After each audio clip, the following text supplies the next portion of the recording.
안녕하세요. 국민주식 고충처리반 국고처 진행의 손자희입니다. 간밤새 트럼프 대통령이 또다시 시장에 찬물을 끼얹었습니다. 유럽연합 EU의 50% 추가 관세와 외국산 아이폰에 대한 관세까지 으름장을 놓으면서 다시 무역 긴장이 고조된 건데요. 이에 뉴욕 증시는 일제히 얼어붙고 암호화폐 시장까지 영향을 받았습니다. 최근 누그러지나 싶었던 트럼프 대통령의 작심 발언에 투심이 다시 얼어붙은 건데요. 다음 주 우리 국내 증시도 마음 놓을 수 없겠죠. 이 시장 진단부터 여러분들의 종목 고민까지 모두 꼼꼼히 챙겨드리겠습니다. 이럴 때 가장 필요한 분이죠. 5년 연속 베스트 파트너에 빛나는 한경의 안방마님 박윤진 대표님 만나보겠습니다. 대표님 안녕하세요. 네, 안녕하세요. 네, 아유 좀 이 트럼프 대통령이 잠잠하나 싶었는데 또다시 입을 열었습니다. 자고 일어났더니 네. 이 진짜 좀 약간 또 뒤통수 맞은 것 같은 그런 느낌이요. 네, 그렇죠. 좀 그렇죠. 그래서 맞습니다. 오늘도 이야기할 얘기들이 굉장히 많이 네. 있으니까요. 여러분들 이 고정 채널 해주시고 네. 우리가 시간을 1시간 앞당겼어요. 지난 예, 시간에 그쵸. 우리가 마저 미처 이제 인사를 못 드렸거든요. 네. 11시 방송에서. 근데 이제 10시로 앞당긴 만큼 여러분들에게 조금 더 빠르게 네. 조금 더 좋은 컨텐츠를 더 빠른 시간에 제공하도록 하겠습니다. 네, 좋습니다. 말씀해 주신 것처럼 이제 지금 이 트럼프 대통령의 이 발언에 대해서는 저희가 이따가 좀 더 자세하게 짚어보도록 하고요. 최근에 원달러 환율이 좀 진정되면서 우리 시장이 힘을 좀 받을까 했었는데 이 부분이 좀 아쉽긴 합니다. 그런데 대표님께서 지난주에 환율을 언급해 주시면서 네. 유틸리티 업종을 지켜보자. 그리고 여행주, 항공주, 항공주 그리고 더불어서. 그렇죠. 달러 약세를 제가 짚었죠. 그렇죠. 자, 근데 여기에 좀 문제점이 있어요. 자, 이거 빨리 문제점이 있다고요? 네, 이제 우리 한번 이야기를 한번 들어가 보도록 네, 하겠습니다. 좋습니다. 자, 우리 앵커님이 바로 딱 이야기를 바로 그냥 딱 때렸습니다. 뭐라 그러셨냐면, 네. 아니 환율이 너무 내린 것 같은데 시장에 왜 이렇게 안정감이 없지? 네. 이런 느낌이죠. 자, 바로 거기에 답이 있습니다. 저 자료를 통해서 너무 한번 궁금합니다. 여러분들 한번 보죠. 예. 자, 코스피 코스닥이요. 환율이 사실 여기 환율 먼저 할까요? 34원이나 내렸어요. 지난주 대비. 네. 그러니까 1,360원대 환율이 이게 언제적 일이야? 너무 옛날 일 같이 생각 드는데 지금 1,365원까지 내려갔단 말이에요. 그럼에도 불구하고 환율만 내려가면 우리 증시가 상승했던 그 공식이 깨졌죠. 예. 자, 왜 깨졌을까요? 이게 좀 오히려 코스피 내렸죠. 코스닥도 내렸습니다. 한 주간 내려서 끝났고요. 국채 수익률이요, 미국의 국채 수익률이 지금 4.5하나로 내려가서 끝난 게 4.5하나고요. 진짜 5 가까이, 5레벨 가까이 거의 국채 수익률이 굉장히 좀 올라갔던. 그러니까 다시 말하면 국채 시장은요 굉장히 무너졌다. 국채에 투자하고 계신 서학개미님이나 국채에 투자하신 어떤 대량 기관들은요 지금 굉장히 울상을 짓고 있을 거라고 생각합니다. 네. 자, 미국의 빅스 지수가요 지난 시간에 이제 18 밑으로 내려가서 이제 좀 안도가 오나 했더니 그새 또 22레벨로 올라갔고요. 예. 항상 18 기준 삼으세요.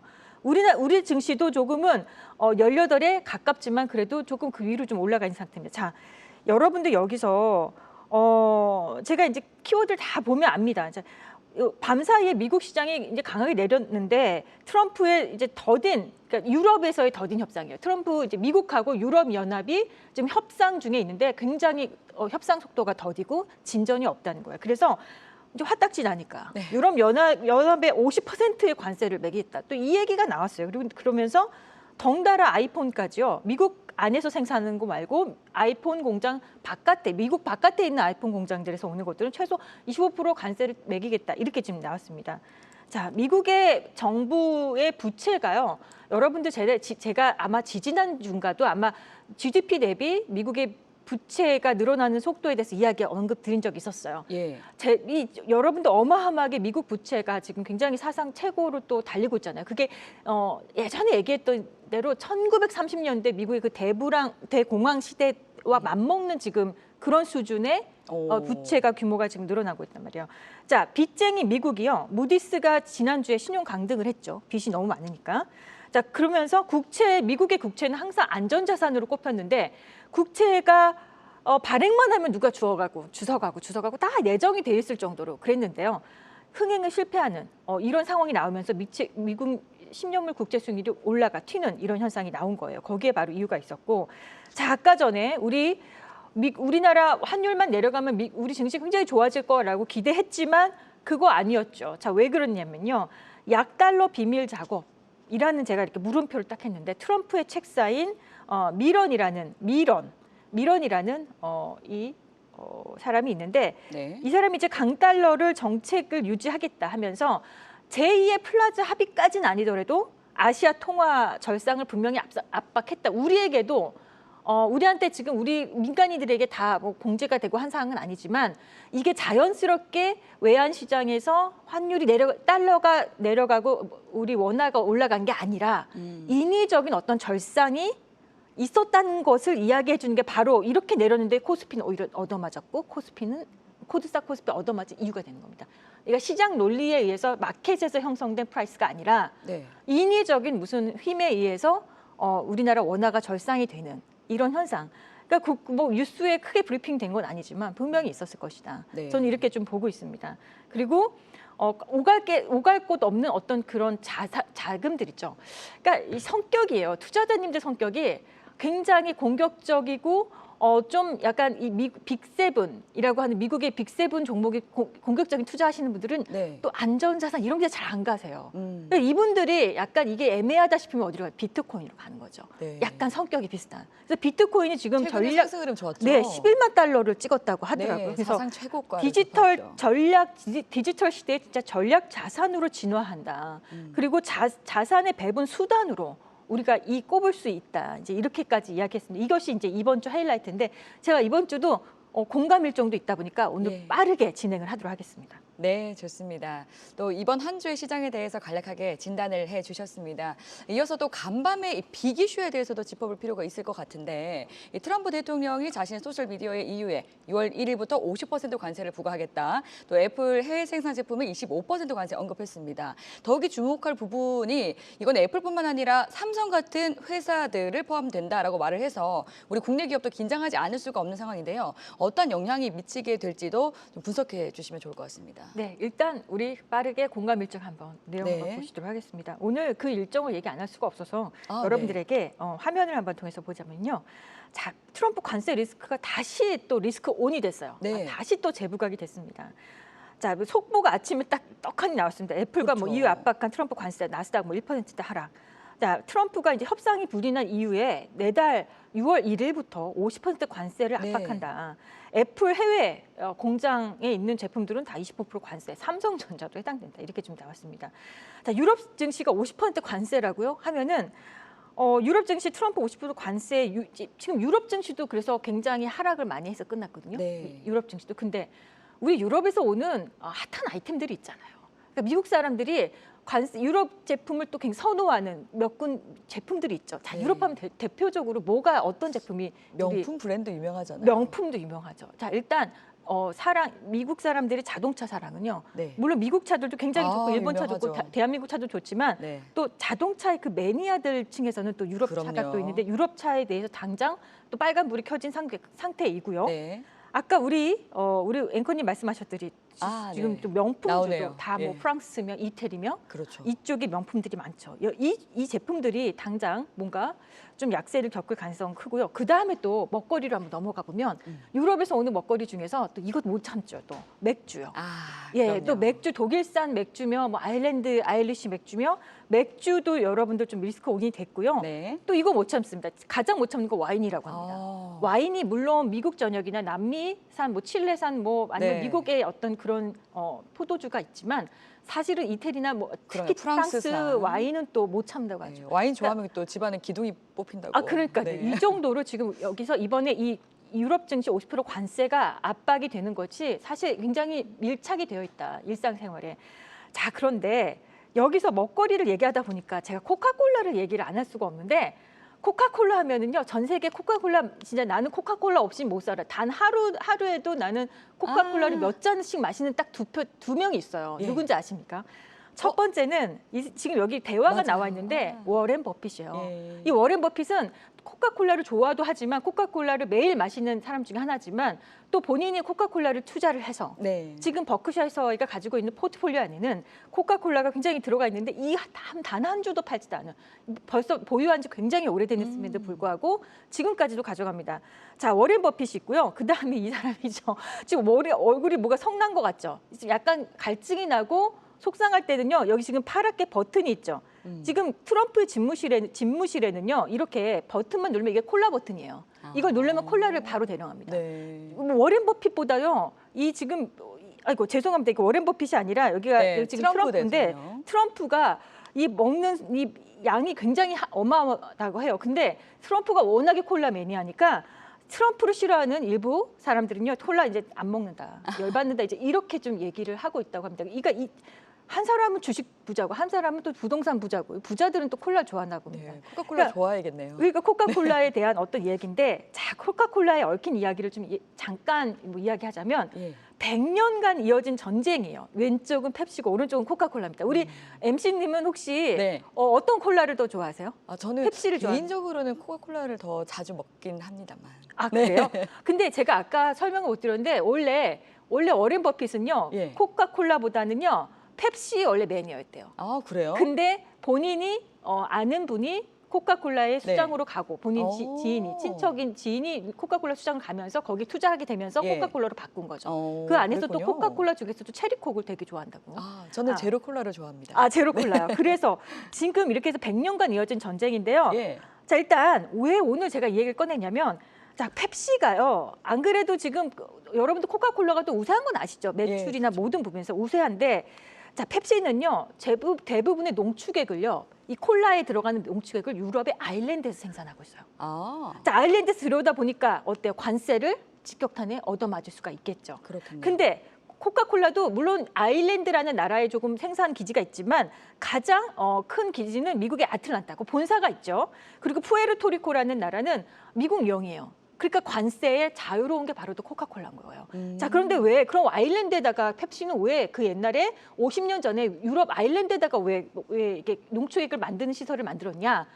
이 아일랜드는 대표적으로 이 법인세가 굉장히 저렴한 이게 굉장히 낮은 국가 중에 하나예요. 그래서 법인세율을 피하고자 하는 몇몇 기업들이 유럽의 아일랜드에서 정착을 합니다. 그러다 보니까 50년 전부터 농축액을 아일랜드에서 생산했는데 여기에 얼마 전에 이제 10%의 관세를 부과하겠다. 이제 이렇게 된 거죠. 자, 그러면 누가 우세하죠? 당연히 코카콜라가 우세하죠. 네. 근데 이 두 회사에 똑같은 고민이 하나가 있다면 이 캔 있죠. 알루미늄 캔도요 관세가 붙는 항목입니다. 그러니까 이제 페트병으로 된 500ml 또 1000ml가 있잖아요. 페트병이 대사가 되지 않을까 캔보다는. 근데 원래 또 캔으로 마시는 맛도 그 맛이가 맞아요. 있잖아요. 그 저는 병뚜껑 딸 딸 때 때 그 느낌과 왜 이렇게 이 탄산음료다 보니까 쫙 하는 그 느낌이 네. 있잖아요. 그래서 알루미늄 캔 관세는 양쪽 회사가 다 얻어맞을 것 같고요. 어쨌든 위너는 이 상황만 봐도 위너는 코카콜라다라고 볼 수 있습니다. 자, 미국의 왜 워렌 버핏은 코카콜라를 수십 년을 투자하면서 성장주도 아닌 코카콜라를 굉장히 좋아했느냐? 바로 배당 넘버원 회사이기 때문입니다. 미국의 배당 킹이 어디야라고 물어보면 자신 있게 말씀드릴 수 있는 회사 중에 하나가 바로 코카콜라입니다. 그래서 코카콜라는 금리가 굉장히 높아서 경기가 불안해도요 소비가 줄지 않는 굉장히 베타가 낮은 어떤 주식 중에 하나예요. 그래서 폭발적인 성장은 빅테크들처럼 폭발적 성장은 없지만 안정적으로 배당을 챙길 수 있는 가장 좋은 배당 매력주라는 거 말씀드리겠고요. 그런 코카콜라가요 이제 뭐 건강식품이 아니라고 해서 여기에 대해서 최근에 트렌드에 맞지 않는다고 한다면 이제는요 건강 음료까지 진출해서 프리미엄 우유랑 그다음에 그냥 일반 생수 또는 이 단백질 우유 같은 이런 제품들을 만들어서 지금 보급하고 있습니다.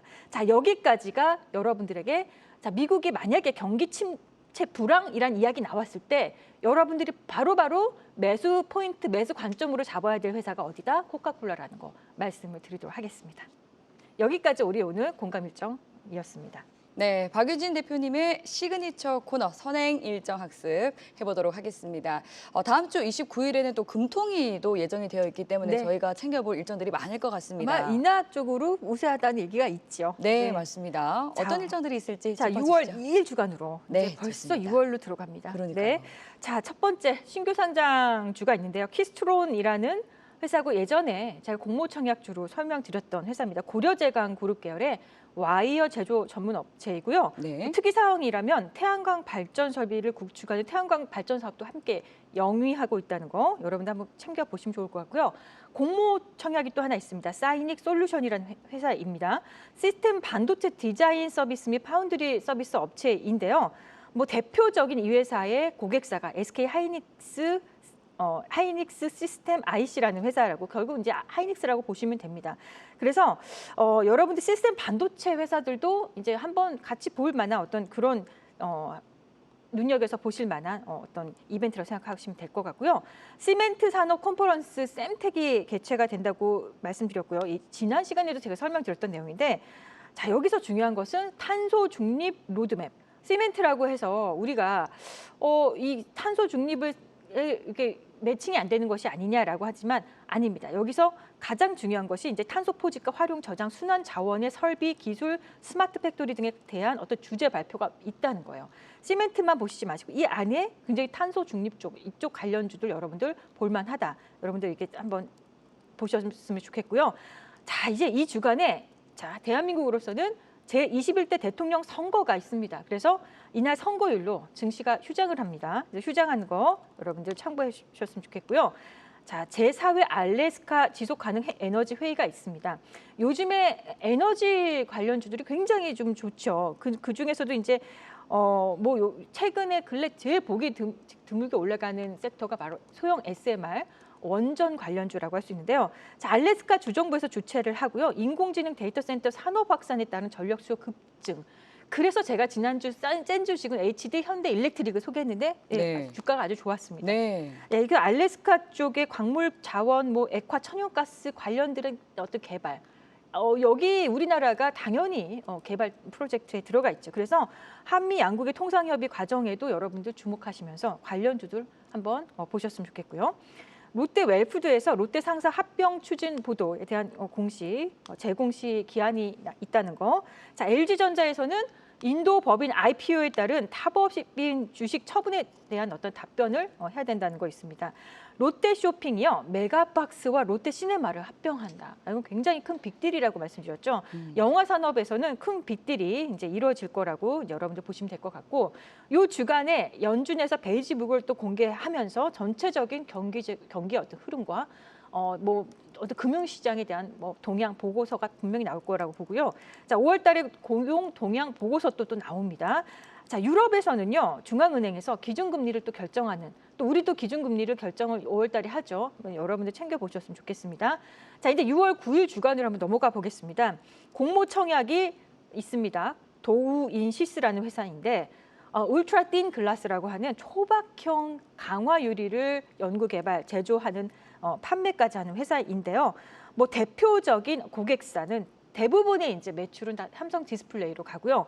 삼성전자, 구글, 또 샤오미, 비보, 또 오포까지도 공급 중에 있는 회사입니다. 폴더블 폰, 플렉서블 디스플레이가 여러분들 좀 한번 볼만한 어떤 시점이 되지 않을까 생각을 하고요.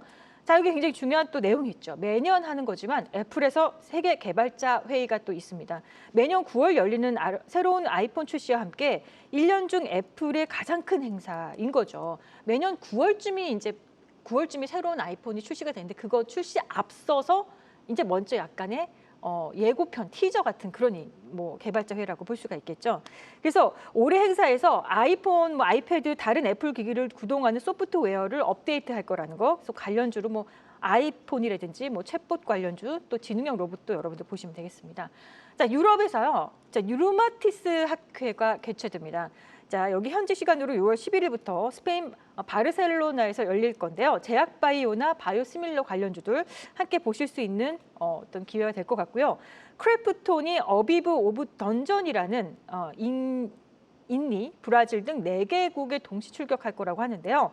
자, 신작이죠. 어비스 오브 던전이라고 하죠. 인도네시아, 태국, 브라질, 멕시코 등 4개국에 동시 출시 예정입니다. 역시 항상 게임주는요 이렇게 신규작이 출시가 되었을 때 그 매출의 폭발적인 성장이 이루어지기 때문에 여러분들 한번 게임주 크래프톤도 한번 볼만할 거라고 생각을 하고요.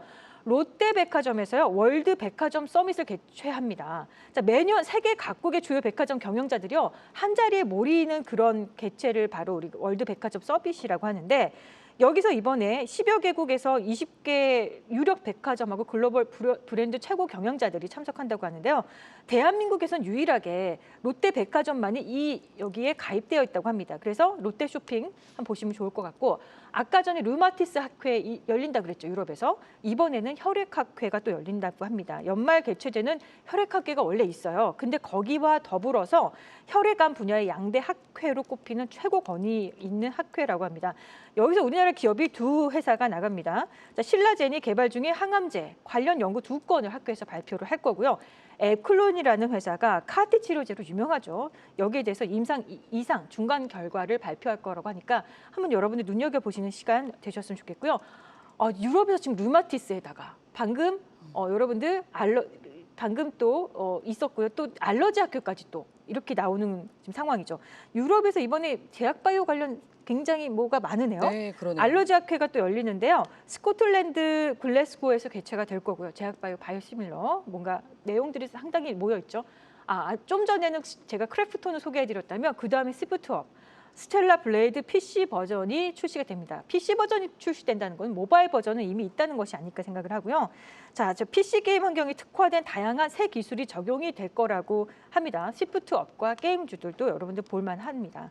자, 이게 지금 코스피 200과 코스닥 150 정기 변경. 그러니까 매년 6월이면 정기 변경이 매년 이제 반기가 끝나잖아요. 한 해. 그 코스피 200과 코스닥 150의 정기 변경이 있는데, 자, 여기서 중요한 거 편입되는 종목들 잘 보셔야 되겠죠. 지난번에 MSCI 편입된 종목들 3가지 딱 드렸는데 굉장히 잘 갔던 기억이 네, 나죠? 맞아요. 여러분 그때 이제 삼양식품과 또 LIG 넥스원과 또 한화 시스템 이 3가지가 네, 완전히 폭발적인 상승 나왔잖아요. 자, 코스피 200에 이번에 정기 변경이 편입되는 회사는요. HD 현대 마린솔루션, 한국카본, DN 오토모티브, HDC, 영풍 동원산업, 미온 SCC 등이 있다는 거 참고해서 보시면 좋을 것 같고요. 150도 정기 변경이 있겠죠. 자, 새롭게 편입된 종목 파두, 중앙첨단, 피롭틱스, 태성, 성강밴드, 동성 화인텍, 하이젠 R&M, 한국기업평가 등 8개 회사가 예상이 되고요. 그 밑에 편출되는 종목들도 여러분도 함께 눈여겨보셨으면 좋겠습니다. 자, 여기가 그리고 이제 이 6월 9일 주간에요. 한국거래소에서 드디어 야간 파생 상품 시장 정식 개장이 된다고요. 자, 투자자 입장에서는 유럽 거래소를 경유해야 하는 기존 방식보다 절차가 훨씬 간단해진다. 코스닥 150 선물, 미니 코스피 200 옵션, 3년 만기 국제 선물 등 5개 상품이 추가돼가지고요. 총 10개 상품이 거래가 될 거라고 하니까 여러분들 파생 상품 하시는 분들에게는 좋은 기회가 될 거라고 생각을 합니다. SK 이노베이션에서 여러분들 분리막 회사로 딱 이제 대표적인 회사죠. SK 아이 테크놀로지. 여기 매각에 대한 관련 보도에 대한 답변을 해야 되고요. 자, 그리고 이제 주말입니다. 이제 6월 15일쯤 됐을 건데 G7 정상회의가 개최가 됩니다. 이번에는요, 그 개최국에서 캐나다에서 이제 개최가 될 건데 G7 하면 캐나다, 프랑스, 독일, 이탈리아, 일본, 영국, 미국 이 7개 나라죠. 자, 여기서 중요한 것은 일본이 미국 측과 관세 합의에 한번 여기 이 시간에 한번 도달할 것으로 보이니까 일본이 관세 협상이 어느 정도 마무리가 되면 우리도 비슷한 시점에 뭔가 마무리되지 않을까 생각을 하고요. 정상회의 특별 안건 의제가 하나 있습니다. 암호화폐 해킹을 포함해서 북한의 악의적인 사이버 활동이 포함될 가능성 여기 제기된다고 하니까 이것도 여러분들 그러면 보안 솔루션 관련주들도 여기에 들어갈 수 있겠다. 그리고 최근에 여러분이 양자 컴퓨터 관련주도 굉장히 양자 암호 관련주도 굉장히 좋았죠. 자, G7 정상회의에 참석에 굉장히 미온적이었던 미 트럼프 대통령도요. 이번 정상회의에 참석할 예정이라고 하니까 여러분들 눈여겨보시기 바랍니다. 여기까지가 2, 3주 후 일정이었습니다. 네. 대선이라는 빅 이벤트부터 또 이 원전 관련 회의 그리고 제약바이오에서 여러 잇따른 학회들과 게임 또 AI까지 굉장히 최근에 강했던 이런 여러 섹터들 그리고 또 코스피 200, 코스닥 150 이 정기 변경에 따른 수혜주까지 정말 많은 먹거리들이 이런 관세 불확실성에도 불구하고 있다는 점을 꼼꼼하게 챙겨주셨습니다. 오늘의 이런 이 정보들을 잘 참고하셔서 수익을 챙겨가시기 바라겠습니다.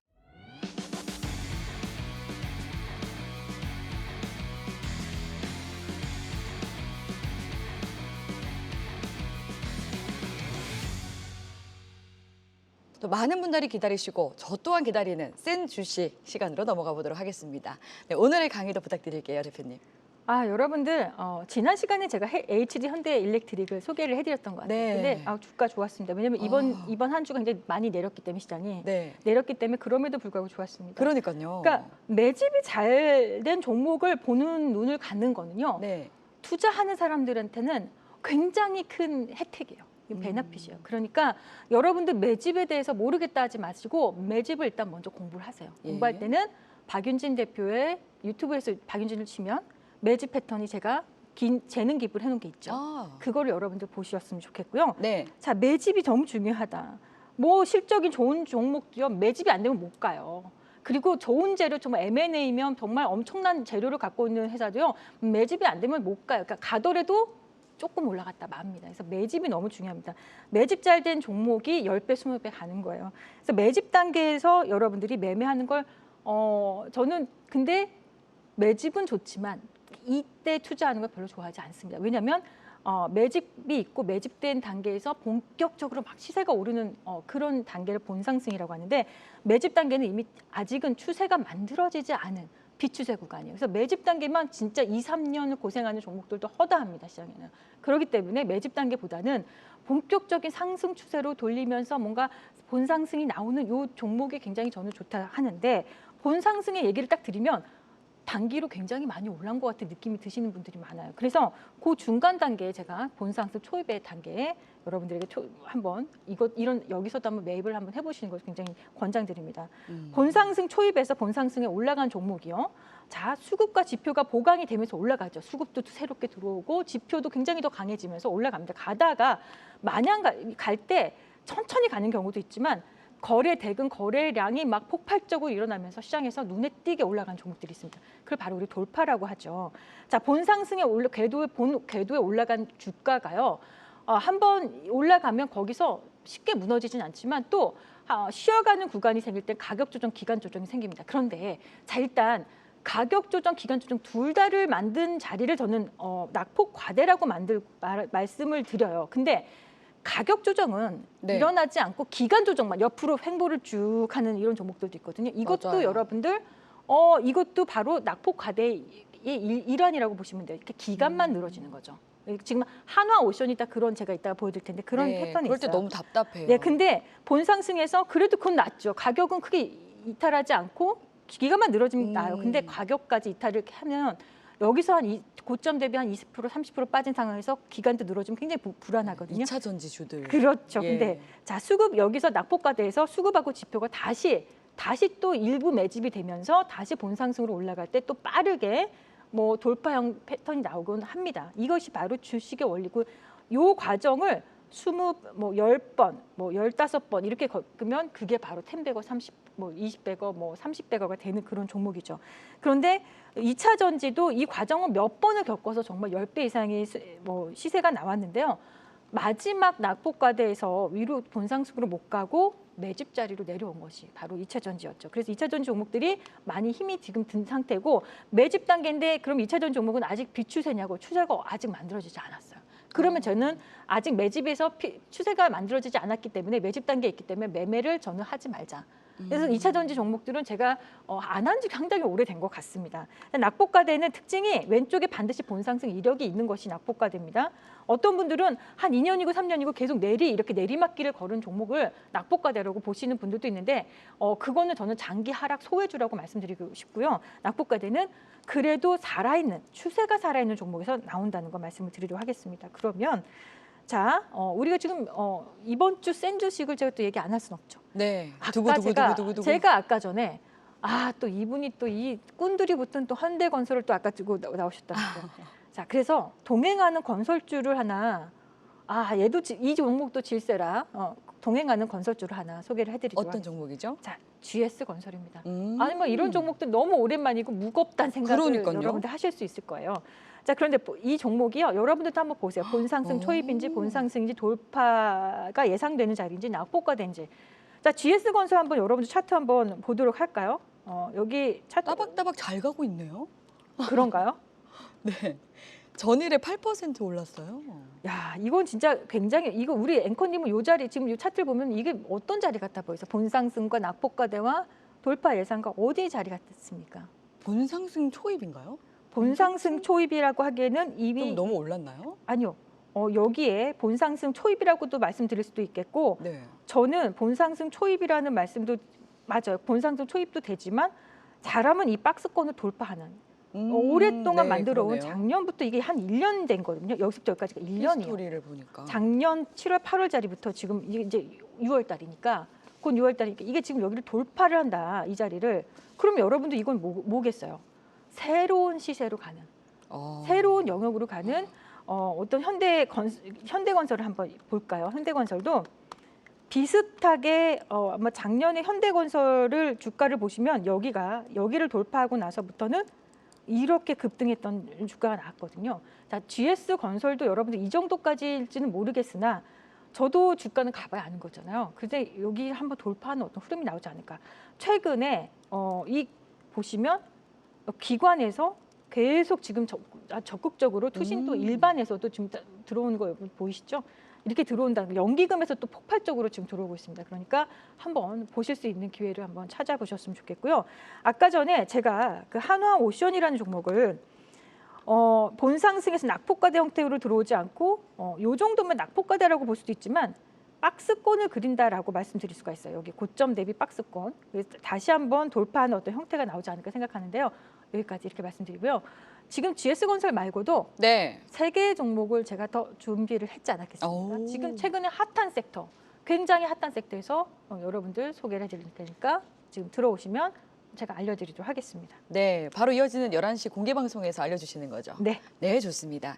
요즘처럼 이렇게 또 불확실성이 짙은 시장 속에서도 이 센 주식 종목을 알려주시고 바로 이어서 이 다음 주간에 수익을 챙겨주신다는 거 정말 쉽지 않은 일인데 정말 대단하시다 생각이 듭니다. 오늘 GS건설 센 주식 알려주셨는데요. 바로 이어지는 11시 공개방송 오신다면 더 이어지는 새 종목 센 주식을 알 수 있으니까요. 공개방송도 함께 보시기 바라겠습니다. 저희는 여기서 인사드리도록 하겠습니다. 오늘도 함께해 주신 여러분 고맙습니다.